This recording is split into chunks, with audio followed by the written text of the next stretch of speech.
What's up, guys? So I've been getting a lot of messages and requests about the full pantry build video. So I'm going to get into it and show you guys. So this right here is what our pantry looked like before. As you can see, we got those ugly wire shelves and it was just a mess. So the first thing you want to do after you remove those wire shelves, you want to clean your walls, fill those holes, and paint to your desired color. It can be any color you want. Just make sure the walls are clean. The next thing you want to do is add your 2x3 support pieces. You want to nail these or screw these to the studs. And the width in between the shelves can be whatever you would like them to be.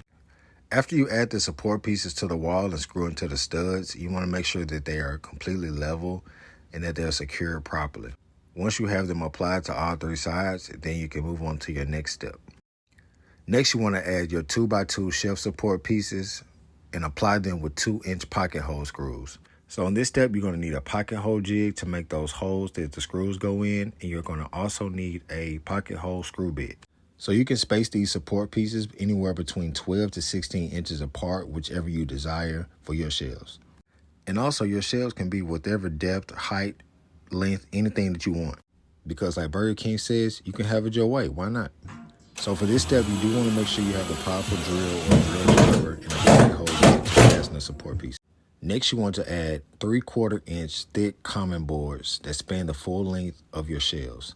So they sell these at Home Depot and Lowe's, and you can buy these at various different lengths and widths. And you can apply these with a brad nailer and fill the hole. So once you have the top part of your shelf secured, you're pretty much almost halfway there. So at this point, you can start to admire what your pantry would look like. So next, you want to add your 1x3 pine wood pieces to the face frame. And this is going to be the face of your shelf. And you can add these with a brad nailer and you can fill the holes in after you're done.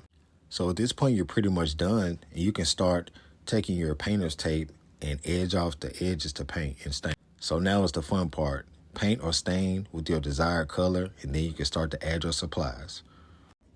So congratulations, your updated pantry is now complete and you now have more useful space and storage. Enjoy, and this is the very fun part, decorating, putting what you would like, customizing to your own liking. Guys, thank you so much for watching the full pantry video.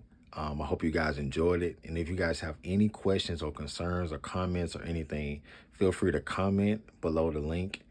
And also, you can reach me on Instagram at Woodworks by Patterson. That's Woodworks with an S by Patterson on Instagram. Send me a DM on there. I'll be glad to answer any questions you have, and I'll be glad to get back with you and help you with your project. Thank you guys so much. If you like this video, subscribe for more content and like the videos. Send them to a friend or family member. Thank you so much.